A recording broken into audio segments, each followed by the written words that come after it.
আমার ভাইরা এবার ভালো করে বুঝুন কুরবানির ফজিলত। এক নম্বরে আয়েশা রাদিয়াল্লাহু তাআলা আনহা থেকে বর্ণিত, নবী সাল্লাল্লাহু আলাইহি ওয়াসাল্লাম বলেছেন, কুরবানির দিন মানুষ যত আমল করে, যত কাজ করে, তার মধ্যে সবচেয়ে বড় পছন্দনীয় আমল এবং বড় পছন্দনীয় আল্লাহর কাছে সেটা হলো কুরবানির দিন কুরবানি করা। কি করা বলেন তো? কুরবানির দিন যতগুলো আমল বান্দা করে, সবচেয়ে আল্লাহ পাকের কাছে বেশি ভালো লাগে, উত্তম লাগে শুধু কুরবানির দিনের জন্য বলছি, সেটা হলো বান্দা কুরবানির দিন কি করবে? কুরবানি করবে। এটা আল্লাহর কাছে অধিক পছন্দনীয়। সুবহানাল্লাহ বলেন, আরো জোরে বলেন সুবহানাল্লাহ। তিরমিজি হাদিস নাম্বার 1493। কত? তিরমিজি হাদিস নাম্বার 1493। মা আয়েশা সিদ্দিকা রাদিয়াল্লাহু আনহা বর্ণনা করেছেন যে ওই দিন আল্লাহ পাকের কাছে সবচেয়ে পছন্দনীয় কাজ হলো বান্দা পশুর গলায় কি করবে? ছুরি চালাবে। এটা আল্লাহর কাছে বেশি পছন্দনীয়, এক নম্বর ফজিলত। দ্বিতীয় নাম্বার বলা হয়েছে যে জিনিসটা, যে পশুটা আপনি কুরবানি দিলেন, ওই পশুর শিং, পশম, খুর সহ কিয়ামতের ময়দানে আল্লাহ তাআলা পশু প্রকৃত কুরবানির পশুটাকে আল্লাহ হাজির করবে। কেন হাজির করবেন? এই জন্য হাজির করবেন যে যে পশুটা আপনি কুরবানি দিলেন, ওই পশুর শিং, ওই পশুর পশম এবং ওই পশুর খুর, এই তিনটা জিনিস কিয়ামতের ময়দানে হাজির করা হবে বান্দার আমলের পাল্লায়, সওয়াবের পাল্লায় ওজনের জন্য। সুবহানাল্লাহ। আরো আসতে বলেন সুবহানাল্লাহ, আরো আসতে বলেন সুবহানাল্লাহ। এই হলো দ্বিতীয় নম্বর ফজিলত। তৃতীয় নম্বর ফজিলত হলো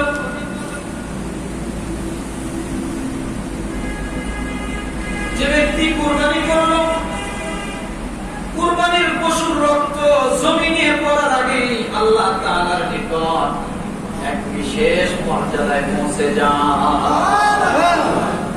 কুরবানির পশুর রক্ত জমিনে পড়ার আগে আল্লাহ পাকের কাছে কি এক বিশেষ মর্যাদায় বান্দা পৌঁছে যায়।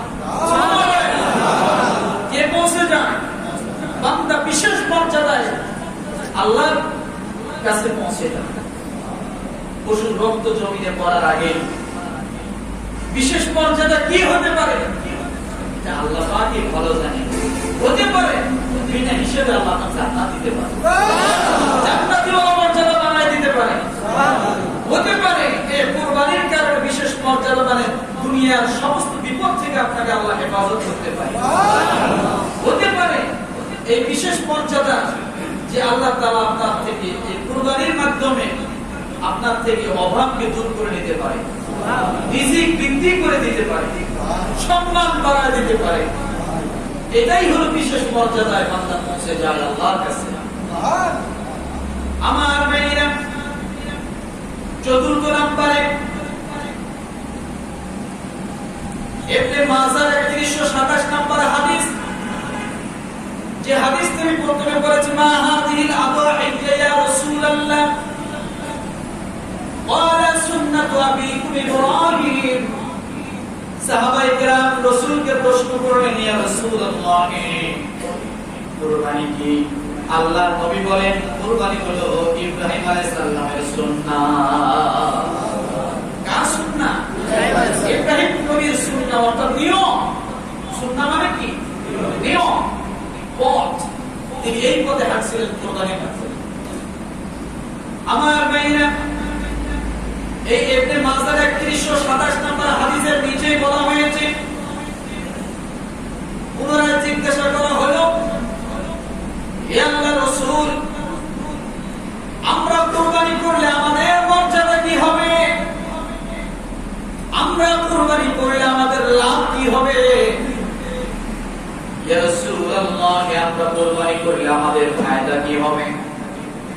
আল্লাহর নবী বলেন, এতে তোমাদের জন্য রয়েছে সওয়াব।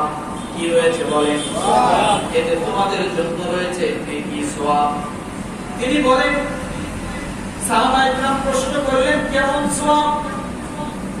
আল্লাহ নবী বলেন তুমি যে পশুটা কুরবানি দিবা ওই পশুর গায়ে যত পশম আছে আমার আল্লাহ তাআলা প্রতিটা পশমের বিনিময়ে এক একটা করে সওয়াব তোমার আমলনামায় আল্লাহ দিয়ে দেন।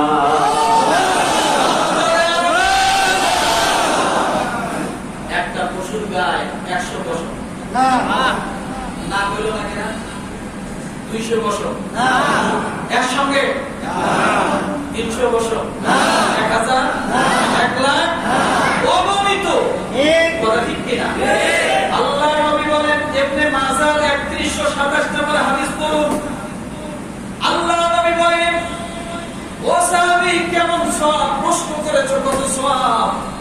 আমার আল্লাহ তাআলা তোমার কুরবানি পশুর গায়ে যে পরিমাণ পশম থাকে এটা এক একটা পশমের বিনিময়ে আল্লাহ এক একটা করে সওয়াব তোমার আমলনামায় দিয়ে দিবে।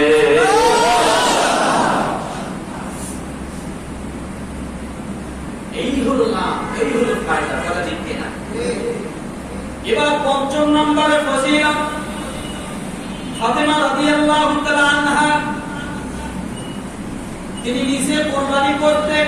সুবহানাল্লাহ বলেন। আমাদের সমাজে পুরুষেরা কুরবানি দেয়, মায়েরা কুরবানি দেয় না। কিন্তু যাকাত যেমন মায়েদের জন্য ফরজ, পুরুষের জন্য ফরজ।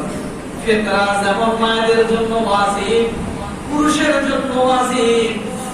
হজ যেমন পুরুষের জন্য ফরজ, মায়েদের জন্য ফরজ, তেমন কুরবানি পুরুষের জন্য ওয়াজিব, মায়েদের জন্য ওগুলো ওয়াজিব। আমাদের সমাজে শুধু পুরুষরাই দেয় কথা ঠিক না? আপনি হাদিস থেকে শুনুন,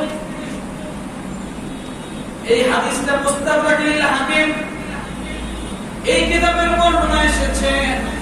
আল্লাহ নবী জনাব মুহাম্মদ রাসূলুল্লাহ সাল্লাল্লাহু আলাইহি ওয়াসাল্লাম বলেন পঞ্চম নাম্বার ফজিলত হচ্ছে ফাতেমা জাহরা রাদিয়াল্লাহু তাআলা আনহা তিনি কুরবানি দেন। ফজিলত কি? ফাতেমা রাদিয়াল্লাহু তাআলা আনহা বললেন আব্বা জান আপনি বলেন কুরবানি দেওয়ার ফজিলত কি? আল্লাহ নবী বলেন যে ব্যক্তি কুরবানি দিল আর কুরবানি দেওয়ার সময় যখন ওই পশুর রক্ত ফোঁটা হয়ে জমিনের মধ্যে ফিনকি দিয়ে বাইর হয়ে গেল, আল্লাহ তাআলা বলেন তার রাসূলকে জানায় দিলেন রাসূল আপনি জানায় দেন প্রতিটা রক্তের ফোঁটার বিনিময়, প্রতিটা রক্তের ফোঁটার বিনিময় আমি আল্লাহ তাআলা কুরবানি দাতার পূর্বের জীবনের সব গুনাহ আমি আল্লাহ মাফ করে দেই।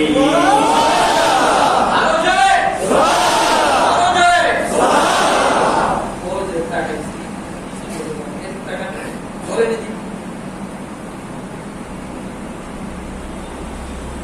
না করলে না আলোচনা মিলে কি দামি না? আমিন। এটি সেদিক করার কোনো সুযোগ আছে না? নো। শিখবেন কোথায়? আর এইভাবে বলবে কি? এভাবে কেউ বলবে না। আল্লাহ নবী বলেন ফাতেমা যে ব্যক্তি কুরবানি দিল আমার আল্লাহ তাআলা জানিয়ে দিয়েছেন মুস্তাদরাক লিল হাকিম কিতাবের বর্ণনার মধ্যে এসেছে রক্তের প্রতিটা ফোঁটার বিনিময় কুরবানি দাতার পূর্বের জীবনের সব আল্লাহ মাফ করে দেন। চিন্তা করছেন এক ফোঁটা রক্ত আপনার तमाम জীবনের গুনাহ মাফ। তাহলে একটা গরুর কত ফোঁটা রক্ত আছে?